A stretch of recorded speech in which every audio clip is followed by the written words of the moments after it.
سبحان الله، وتقدرون وتضحك الأقدار. كنت أعلم أن الإمام الحسين بن علي إذا عرف أن هذه قافلة زهير بن القين لن يتركني.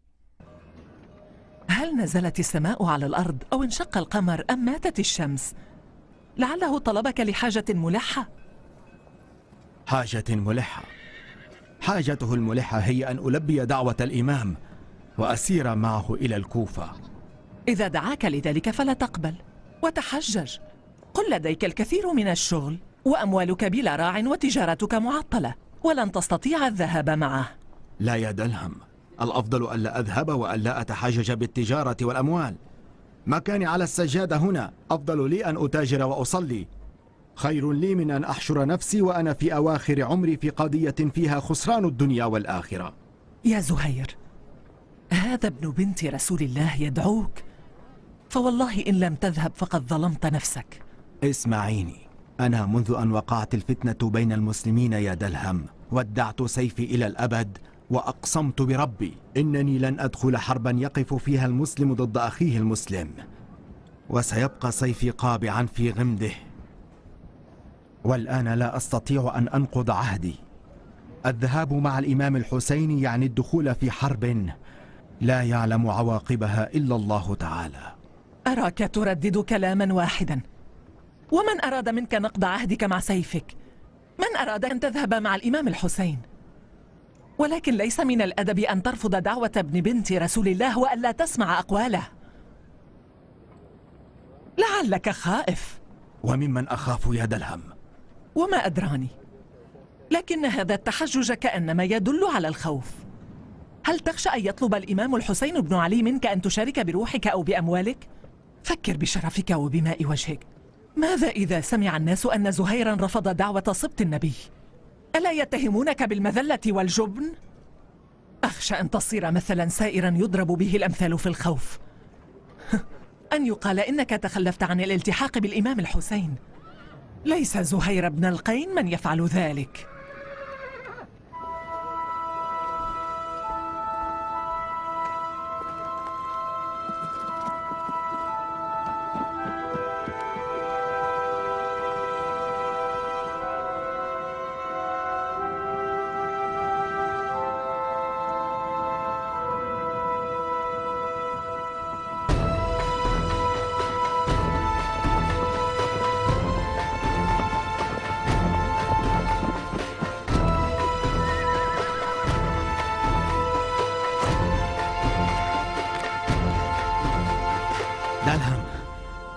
دلهم، جئت لكي أذهب.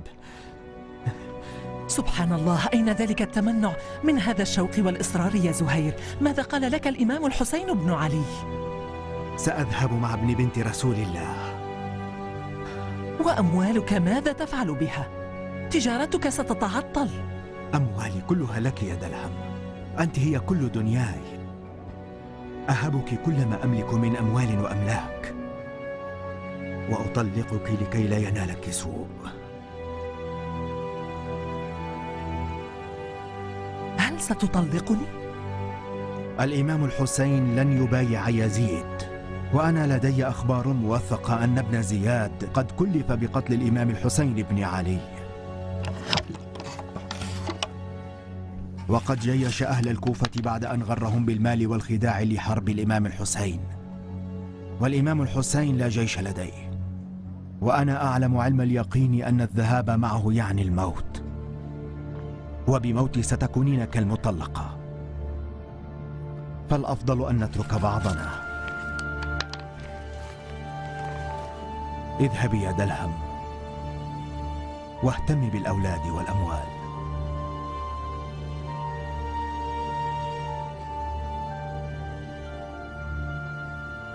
ماذا أفعل بالأولاد والأموال بعدك؟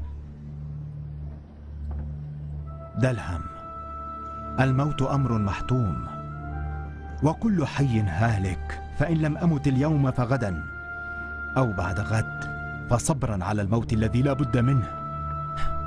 ألم تكن مكرها على الذهاب إلى الإمام الحسين بن علي وأنا التي أرغمتك عليه؟ فهل من الإنصاف أن تذهب وحدك؟ أنا مدين لك بخلاصي من الدنيا، أقسم بالله لو كان الجهاد واجبا على النساء لذهبنا معا في ركاب الإمام الحسين. حرم الإمام الحسين هناك أيضا يا زهير. ليتهن ما كنا، فقلقه هو من أجل أطفاله وعياله، فلا تكوني ثقلا آخر. دلهم، إن طلقك فأنت حرة مطلقة العنان مختارة. دلهم، يعلم الله أن هذا الطلاق طلاق العشاق، وأرجو ألا تتصوري غير ذلك. حسنا، الآن تستطيعين أن تسيري في قافلة الإمام الحسين.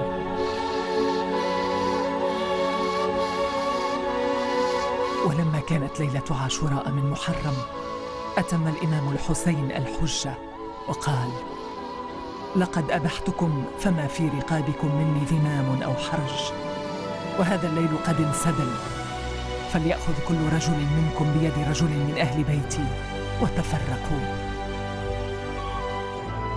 فقام زهير صادحا كالهزار: ما دمنا على الحق فلا نبالي بالموت، ألسنا ذاهبين إلى لقاء رسول الله؟ والله يا ابن بنت رسول الله وددت لو أني أقتل ثم أحيي هكذا ألف مرة، ويدفع الله عنكم الشر لفعلت ذلك، ولن أترككم أبدا. وأمر الإمام الحسين أن يطفئ المشاعل ليذهب من يشاء، وألا يستحي أن يرى في الضياء.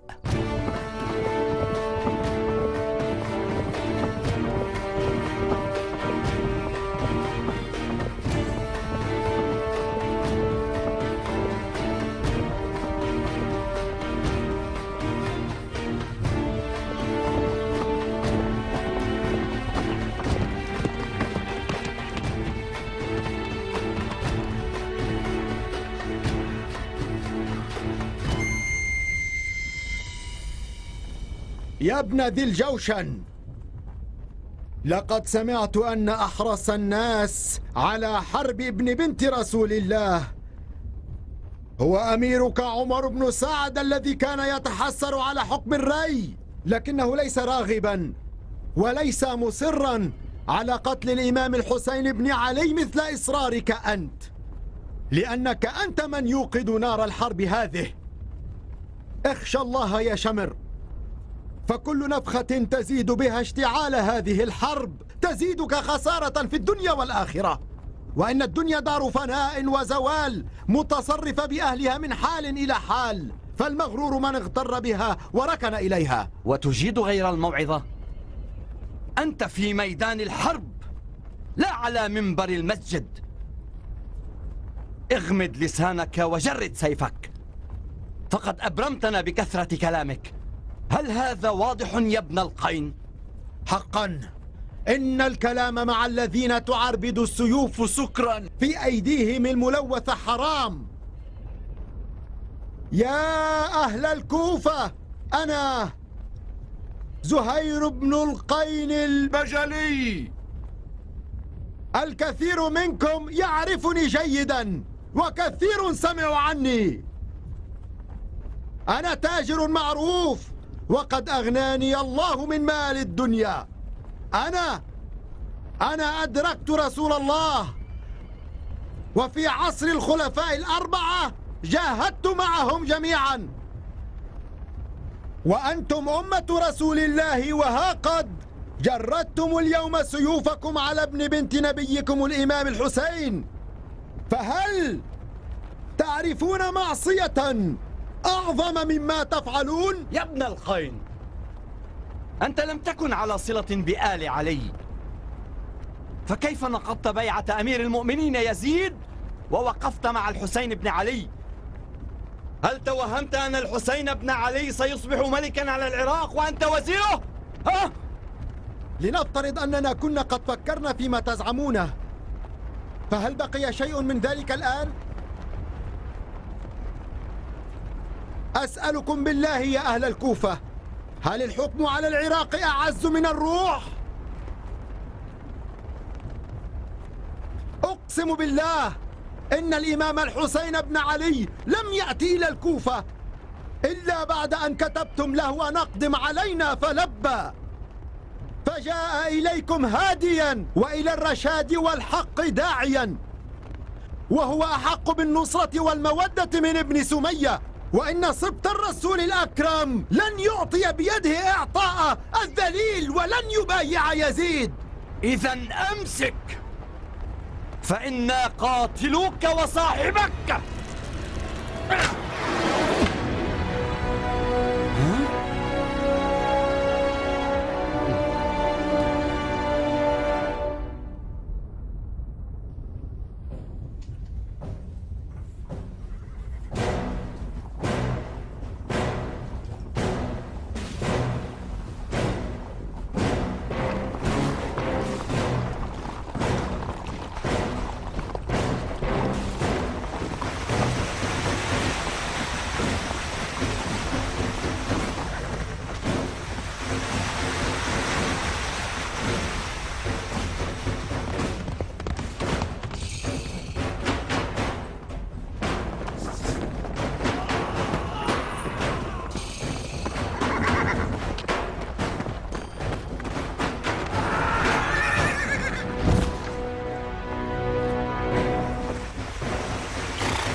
يا ابن ذي الجوشن، أنا موافق على الانسحاب الآن، لأن سيدي الإمام الحسين بن علي يدعو إلى الصلاة الآن.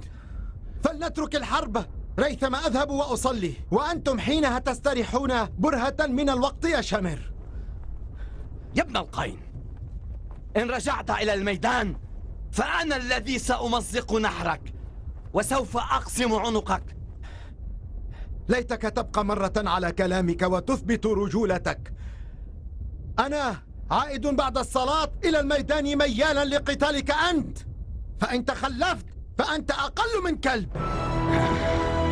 وكسر زهير حصار الرماح والسيوف وعاد كالفراشة محلقا ليؤدي صلاة العشق، وكأنه كان مقدرا له أن يقتدي بابن بنت رسول الله في صلاته الأخيرة.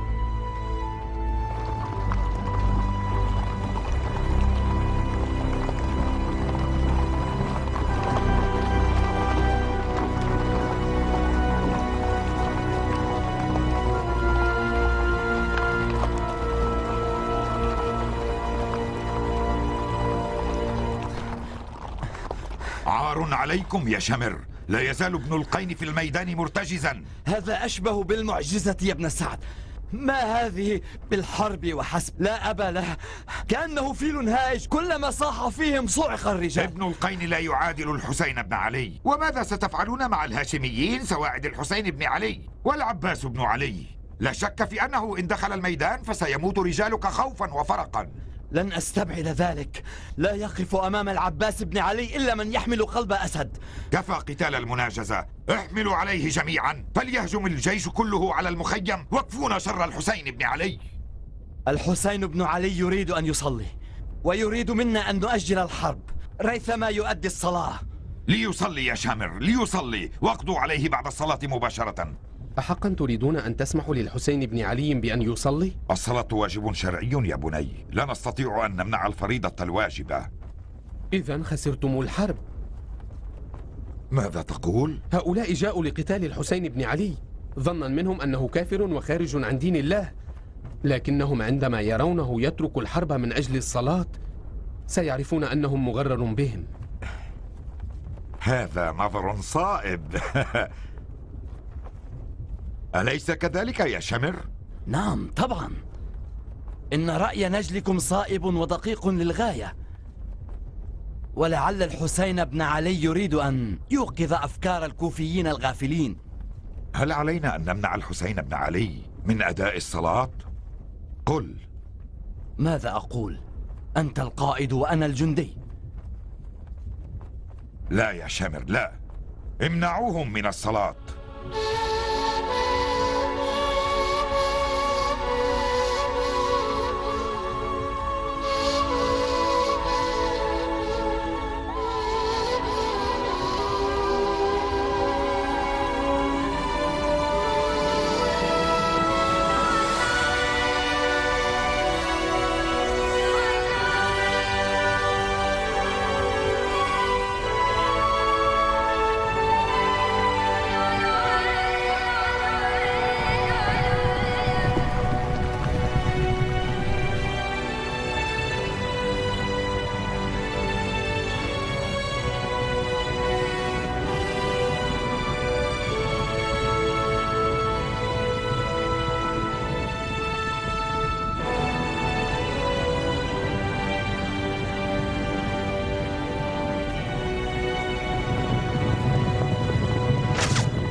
كان زهير قد حلق من أعلى الأرض، كان يعد نحو الميدان كأنه طفل فاتح ذراعيه لأحضان أمه.